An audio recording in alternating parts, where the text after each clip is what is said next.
Hiranyakashipu said, God is in a stone pillar. He boxed the pillar. So he manifested from there and he put Hiranyakashipu on his lap and he ripped apart Hiranyakashipu's body. God killed Hiranyakashipu is not a big deal. He can kill any demon in any leela. The big thing happened afterwards.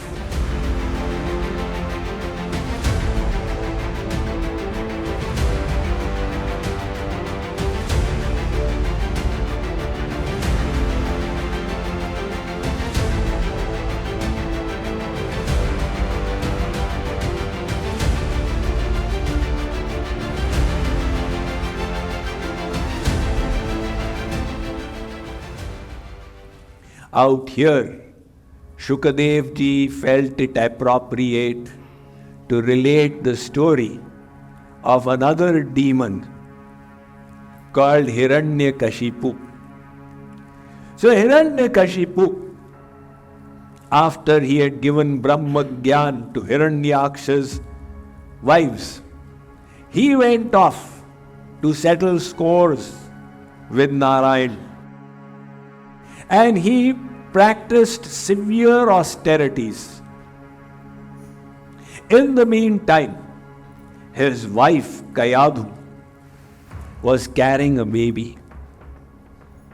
Indra came to know, and Indra thought another demon will be born.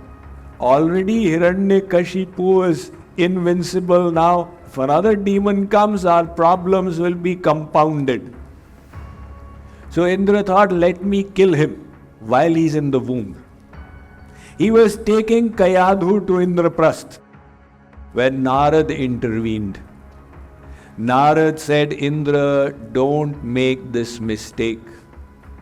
In the womb of Kayadhu is a Mahabhagavat. Don't make this mistake.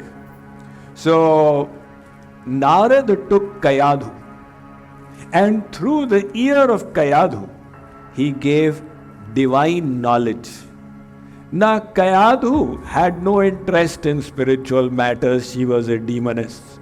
So, while Narad would talk about Brahma Gyan, she would be sleeping. But Prahalad, sitting in the womb, heard it all. And he not only heard it, he perfected it as well. So when he was born, he was in such a state that he was seeing Krishna everywhere. Here we have all heard the story, there is no need to go into the details. Hiranyakashipu got a boon from Brahma.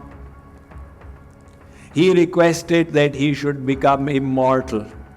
And Brahma said that is impossible. He said then the next best thing.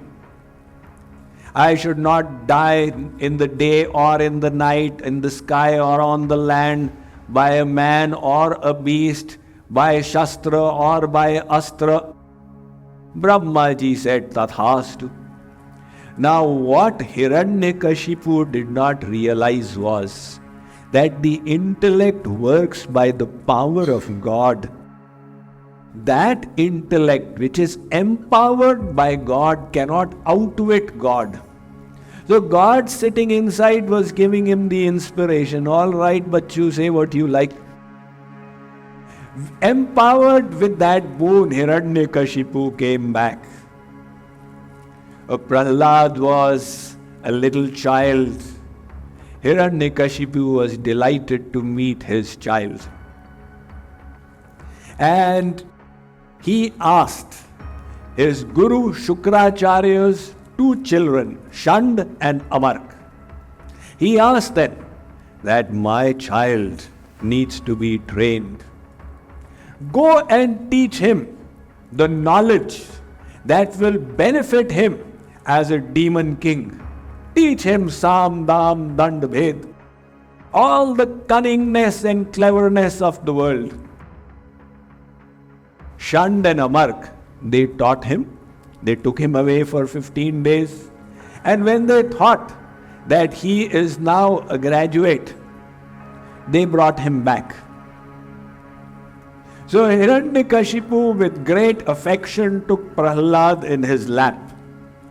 And he said, "My child, what have you learnt?" So Prahalad said, "Pitaji, I have learnt Shravanam, Kirtanam, Vishnu Smaranam, Padasevanam, Archanam, Vandanam, Dasyam, Sakhyam, Atmanivedanam." He said Navadha Bhakti. The Navadha Bhakti that Prahalad said has become famous.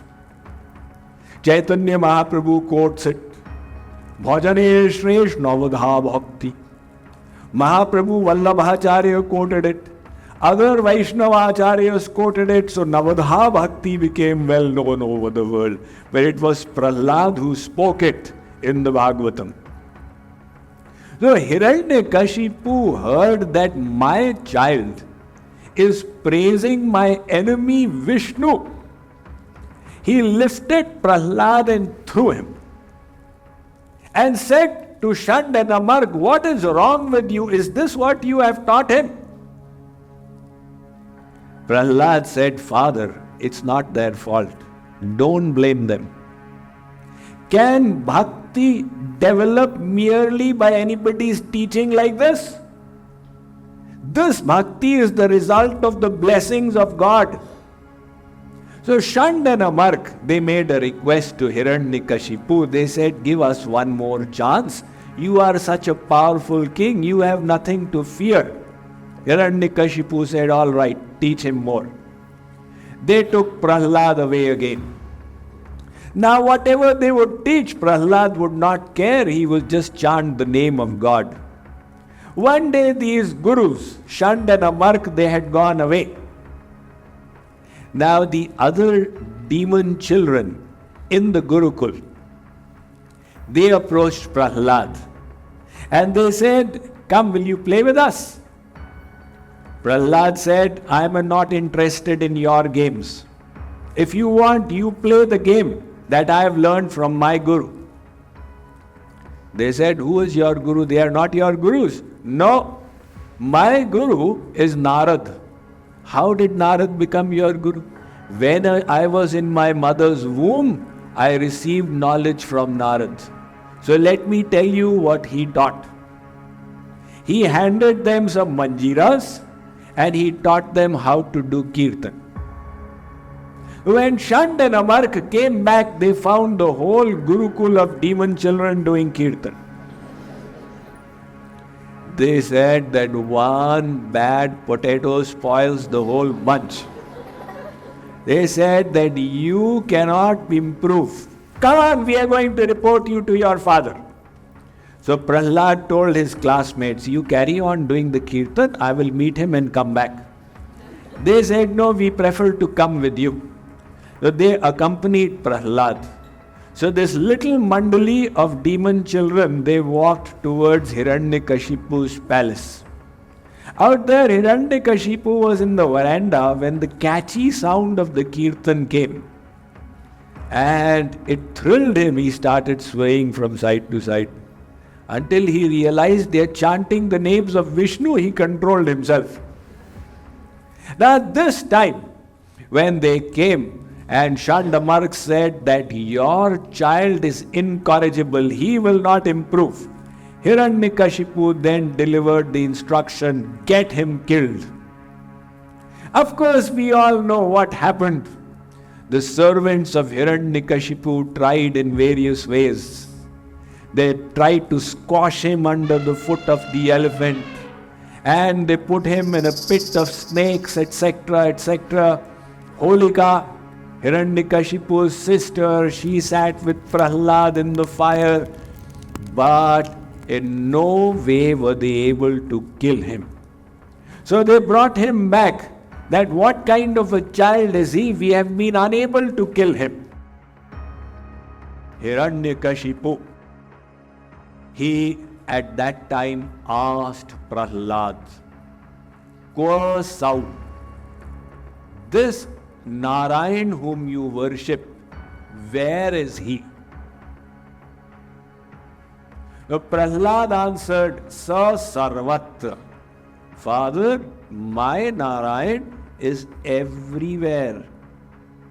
But Prahalad pointed in 4 directions. He is inside you as well, and he is giving you the power to speak. He is inside me also. He is also in this blade of grass and in this stone pillar. Hiranyakashipu said, God is in a stone pillar? Katham stambhena drishyate. Why can't I see him there? Stambham tata dati balaswa mushtina. He boxed the pillar. But God made the stone pillar as his father in this avatar. And he gave us all the instruction, look, I am everywhere. I am of course in the temple. And you must come to the temple to increase your devotion.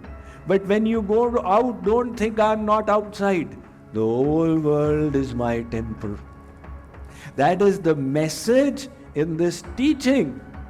So he manifested from there and he put Hiranyakashipu on his lap and said, look, you rascal, it is neither day nor night, it is Sandhya.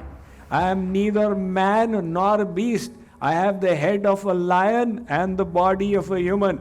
And you are neither on the sky or the earth, you are in my lap.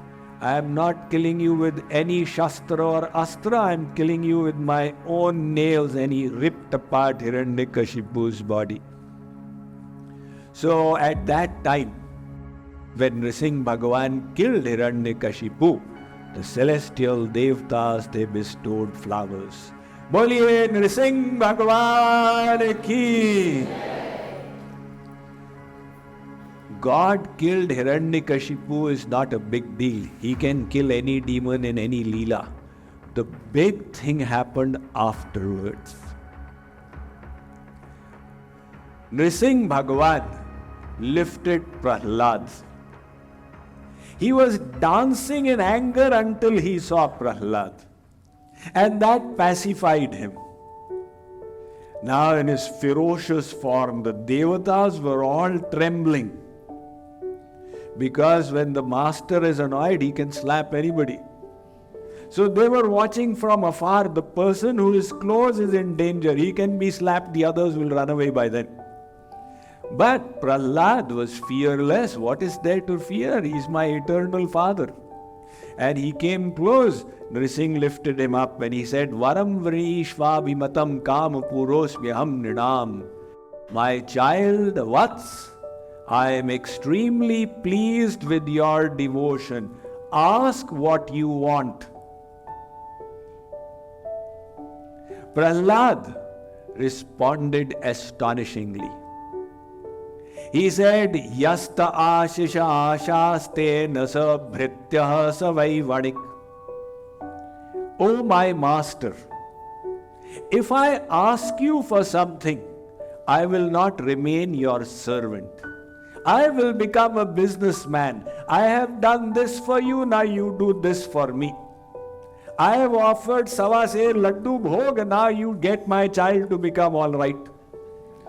He said, if I start asking you, I will become a businessman. Maharaj, how are you saying ask? Have you detected a flaw in my heart? You are antaryami? Narasimha Bhagavan became quiet. Whenever I meet anybody, I say, ask for a boon. And here is this little child who says, I am not a businessman, I am your servant. So Narasimha was silenced. And Prahalad did not stop there. Prahalad said something that became historical. He said, Yadirasisha me kaman. He said, Maharaj, if you do have to give, kamanamridya sanroham bhavatastu vrinevaram. In that case, I ask you for one boon. It is possible, it is your rule that you have to give. And as a servant, it is my duty to follow your instructions. If the master is saying ask, then the servant has to ask. So Maharaj, I ask for this, that you make my heart such that in future I never ever ask you for anything.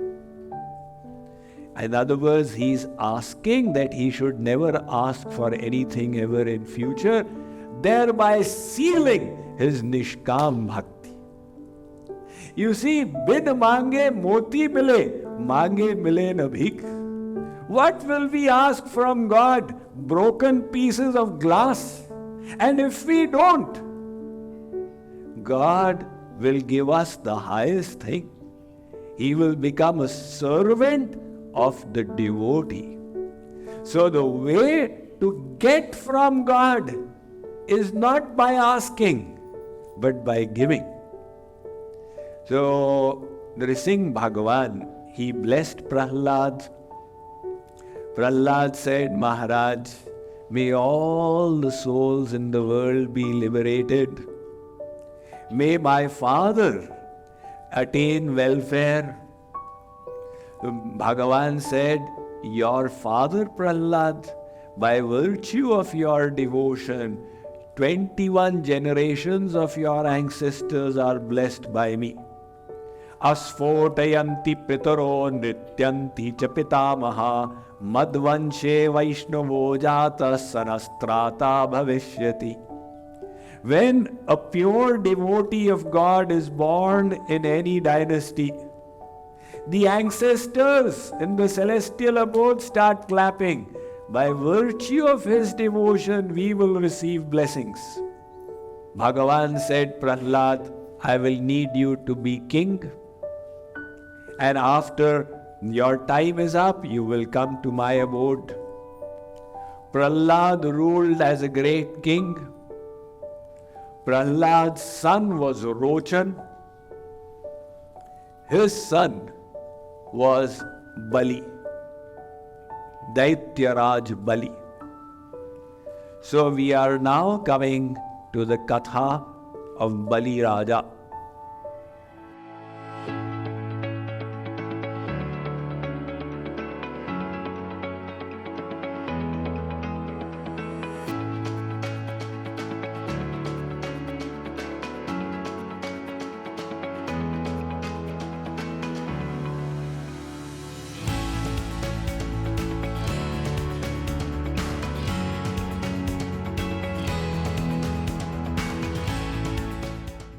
Daily Sadhana is a unique coaching platform envisioned by Swami Mukundananda for people of all backgrounds to make systematic spiritual progress at your own pace and in the comfort of your own home. In Daily Sadhana, Swami Mukundananda will be your personal spiritual coach and will help you learn and practice spirituality every day in a structured and engaging manner.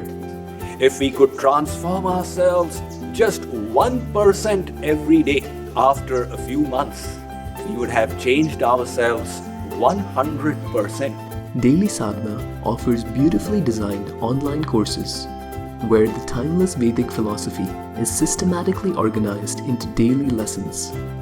Each daily lesson contains an exclusive video lecture, review slides to revise the key takeaways, special meditation sessions, and quizzes and exercises. Visit mydailysadhana.org to learn more and start your spiritual practice today.